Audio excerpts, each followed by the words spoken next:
आध्यात्मिक अनुभवों के सफर में आपका स्वागत है। धर्म पाठिका के साथ चलें ज्ञान के इस समुद्र में और गहराइयों तक पहुँचें। अर्जुन ने कहा, आपने जिन गुप्त आध्यात्मिक रहस्यों को बताया है उन्हें सुनकर मेरा मोह दूर हो गया है। हे कृष्ण, मैंने आपसे सभी जीवों का उत्पत्ति और विनाश का विस्तृत वर्णन सुना, साथ ही आपकी अविनाशी महिमा को भी सुना। जो आपने अपने बारे में बताया है वह परम सत्य है। अब मैं आपके वैभवशाली रूप की इच्छा करता हूँ। यदि आपको लगता है कि यह संभव है तो कृपया मुझे अपना अव्यय स्वरूप दिखाएं। भगवान श्री कृष्ण ने कहा, हे पार्थ, अब तुम मेरे विभिन्न रंग और आकृतियों वाले अनेक दिव्य रूपों को देखो। हे भारत, इन आदित्यों, वसुओं, रुद्रों, अश्विनी कुमारों और अन्य देवताओं को देखो। इन विविध अद्भुत रूपों को पहले कभी देखा नहीं गया। हे अर्जुन, मेरे इस रूप में पूरे ब्रह्मांड को देखो, जिसमें सभी चराचर प्राणी शामिल हैं। तुम मुझे अपनी इन आँखों से नहीं देख सकते, इसलिए मैं तुम्हें दिव्य दृष्टि दे रहा हूँ। तुम मेरे ऐश्वर्य और वैभव को देखो। संजय ने बताया, हे धृतराष्ट्र, इस प्रकार श्री कृष्ण ने अर्जुन को अपने विश्वरूप का दर्शन कराया। श्री कृष्ण के असंख्य मुखों और असंख्य नेत्रों वाले रूप को देखकर अर्जुन हैरान था। उनका रूप अद्भुत आभूषणों और अस्त्रों से सजा हुआ था। उनका रूप भव्य, असीमित और सर्वव्यापी था। उनके विश्वरूप का तेज जैसा कोई नहीं था। उस समय पांडुपुत्र अर्जुन ने देवों के देव श्री कृष्ण के विश्वरूप में संपूर्ण जगत को देखा। इस प्रकार विस्मय से अभिभूत होते हुए अर्जुन के रोंगटे खड़े हो गए और उन्होंने अपने हाथ जोड़कर श्री कृष्ण को अपना अभिवादन किया। अर्जुन ने कहा, हे स्वामी, मैं आपके शरीर के भीतर समस्त देवियों, देवताओं और अन्य जीव राशियों को देख रहा हूँ। मुझे आपके इस विश्वरूप का कोई शुरुआत, मध्य और अंत नहीं दिख रहा है। मैं आपके रूप को सर्वत्र देख रहा हूँ, जो अनेक मुकुटों, गदाओं और चक्रों से सजा हुआ है और सूर्य की अप्रतिम प्रकाश की भांति आपके सभी ओर से भटकती तेज दीप्तिमान है, जिससे आपको देख पाना मुश्किल है। आप वेदों द्वारा जाने जाने वाले परम सत्य हैं। आप इस जगत का आधार हैं। आप धर्म के अविनाशी पालक हैं। आप ही परमात्मा भगवान हैं, यही मेरा मानना है। मैं देख रहा हूँ कि आप आदि, मध्य और अंत रहित हैं। आपके पास असीमित शक्ति और अनगिनत बाहें हैं। सूर्य और चंद्रमा आपकी आंखें हैं।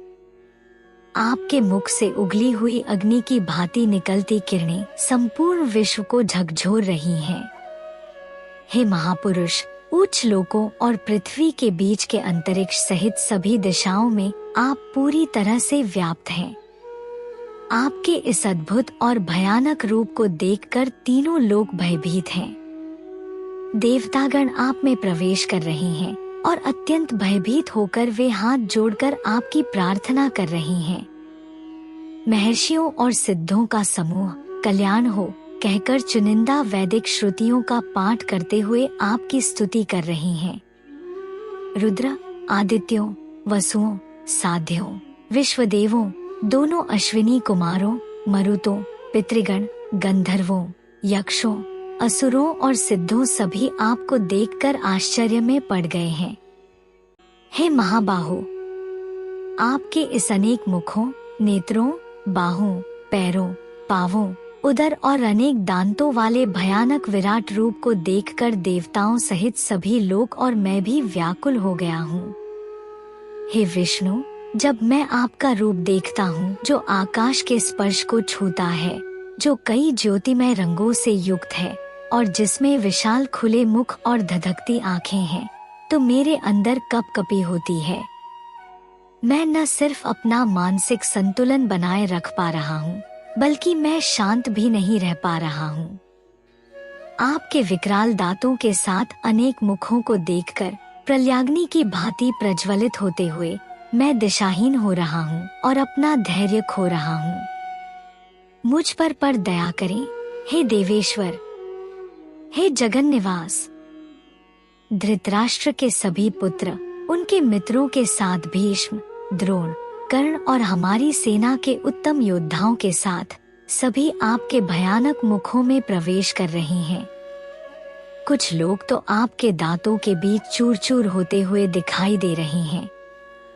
जैसे नदियां समुद्र में मिल जाती हैं, उसी तरह ये सभी प्रसिद्ध वीर आपके प्रज्वलित मुख में प्रवेश कर रहे हैं। जैसे पतंगे अपने विनाश के लिए प्रज्वलित अग्नि में जा पड़ते हैं, उसी तरह सभी लोग आपके मुख में अपने विनाश की ओर तेजी से घुस रहे हैं। आप बार बार अपने होठों को चाटते हैं, क्योंकि आप आपके प्रज्वलित मुख से सभी दिशाएं छू रहे हैं। हे विष्णु, आप अपनी तेजस्वी किरणों से संपूर्ण जगत को व्याप्त करके उसे जलाकर राख कर रहे हैं। हे देवताओं में श्रेष्ठ, हे भयानक रूप वाले, मुझे बताइए कि आप कौन हैं? मैं आपको नमस्कार करता हूँ, कृपया मुझ पर प्रसन्न रहें। हे सभी की उत्पत्ति के कारण मैं आपको जानना चाहता हूँ, क्योंकि मैं आपके लक्ष्य को पूरी तरह से समझ नहीं पा रहा हूँ। भगवान श्री कृष्ण ने कहा, मुझे काल के रूप में पहचाना जाता है, जो समस्त जगत का विनाश करने वाला है, और मैं यहाँ समस्त लोगों का विनाश करने के लिए आता हूँ। यदि तुम इस युद्ध में भाग नहीं लेते हो, तो भी युद्ध के मैदान में सामने एकत्रित सभी योद्धा मारे जाएंगे। इसलिए उठो और युद्ध करो, जीतो और यश पाओ। हे शोभन, तुम्हारे सभी शत्रु पहले ही मेरे द्वारा मारे जा चुके हैं, तुम सिर्फ एक साधन हो। द्रोण, भीष्म, जयद्रथ, कर्ण और अन्य वीर सैनिक भी मारे जा चुके हैं। भय मत करो, सामर्थ्य दिखाओ और युद्ध करो। तुम निश्चित रूप से इस युद्ध में अपने शत्रुओं को परास्त करोगे। संजय ने कहा, श्री कृष्ण के वचनों को सुनकर भगवान के भक्त अर्जुन ने लड़खड़ाते स्वर में स्वीकार करते हुए आदेश किया। अर्जुन ने कहा, हे श्री कृष्ण, समस्त विश्व को आपकी महिमा का गान करना चाहिए और आपकी ओर आकर्षित होना चाहिए। लेकिन दुर्जन आपसे भयभीत होकर सभी दिशाओं में भागते हैं, सिद्ध लोग आपका पूजन करते हैं। हे महात्मा, आप ब्रह्मांड के सभी क्षेत्रों में अधिक उत्कृष्ट हैं, तो क्यों न किसी भी शरणागत को नमस्कार किया जाए।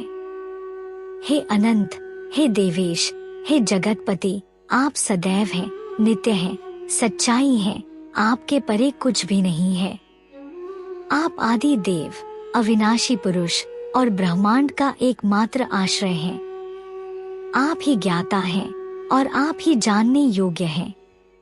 आप ही वायु देव हो, आप ही यमराज हो, आप ही अग्नि देव हो, आप ही वरुण देव हो, आप ही इस सृष्टि के रचयिता एवं सभी के परम पितामह हो।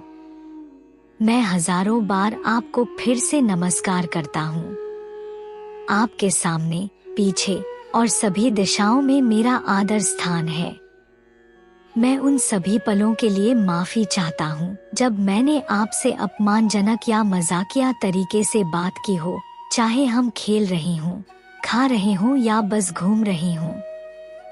कृपया इन सभी बातों के लिए मुझे माफ करें। आप इस ब्रह्मांड के सभी चर तथा अचर प्राणियों के जनक हैं। आपको महान गुरु के रूप में पूज्य माना जाता है। तीनों लोकों में आपके जैसा कोई नहीं है, ना ही कोई आपके समान हो सकता है। हे अतुल्य शक्ति के स्वामी, आपसे अधिक महत्वपूर्ण कोई कैसे हो सकता है। इसलिए हे प्रभु, मैं आपको साष्टांग प्रणाम करता हूँ, आपसे विनती करता हूँ, मुझ पर दया करें। हे कृष्ण, मेरी गलतियों को क्षमा करें, जैसे एक पिता, मित्र या प्रेमी अपने बच्चे, मित्र या प्रिय को क्षमा कर देते हैं। पहले कभी नहीं देखा गया आपका दिव्य रूप देखकर मैं उत्साहित हो रहा हूँ, लेकिन मेरा मन साथ ही डर गया है। इसलिए हे देवेश, आप कृपा करके अपना नारायण स्वरूप फिर से दिखाएं, जो संपूर्ण जगत का आधार है। हे विराट रूप, हे सहस्त्रार्जुन, मैं आपके मुकुट पहने हुए और सुदर्शन चक्र धारण किए हुए 4 भुजा वाले रूप को देखना चाहता हूँ। भगवान श्री कृष्ण ने उत्तर दिया, हे अर्जुन, मैंने प्रसन्न होकर अपनी दिव्य शक्ति के बल पर अपने इस तेजोमय अपरिमित मौलिक विश्व रूप को दिखाया है। यह रूप पहले कभी किसी ने नहीं देखा। हे कुरुश्रेष्ठ, इस अनित्य संसार में कोई भी इस रूप का दर्शन नहीं कर सकता जिसे मैंने तुम्हारे सामने प्रकट किया है। ना वेदों के अध्ययन से, ना वैदिक यज्ञ से, ना दान से, ना अनुष्ठान से और ना कठिन तपस्या से। मेरे इस भयंकर रूप को देखकर डरो नहीं। शांत चित्त होकर अपने इच्छित रूप का दर्शन करो। संजय ने कहा कि कृष्ण ने अर्जुन को अपना 4 भुजाओं वाला रूप दिखाया और फिर उसे शांत करने के लिए अपना 2 भुजाओं वाला रूप दिखाया। अर्जुन डर गया था, लेकिन जब उसने कृष्ण को उनके मानव रूप में देखा तो उसे अच्छा लगा। कृष्ण ने अर्जुन से कहा कि वह जो रूप देख रहा था वह विशेष था और देवता भी उसे देखना चाहते थे। यह रूप अध्ययन, कड़े परिश्रम, दान या अनुष्ठानों के माध्यम से नहीं देखा जा सकता था। सुनो अर्जुन, मेरे प्यारे दोस्त और दुश्मन को हराने वाले, मुझे सही मायने में समझने और देखने का एकमात्र तरीका समर्पित प्रेम और पूजा के माध्यम से है। जो लोग प्रेम से मेरी सेवा करते हैं, मुझे सबसे महान मानते हैं, सांसारिक इच्छाओं को छोड़ देते हैं और सभी जीवित प्राणियों के लिए प्रेम रखते हैं, वे मुझे पा सकेंगे और मेरे करीब हो सकेंगे। और इसी प्रकार श्री कृष्ण के अमूल्य वचनों के साथ भगवद गीता के 11वें अध्याय विश्वरूप दर्शन योग की यहीं पर समाप्ति होती है। आशा है कि आपको यह वीडियो पसंद आया होगा। अगर आपके पास कोई सवाल है तो कृपया हमें कमेंट में जरूर बताएं। धन्यवाद।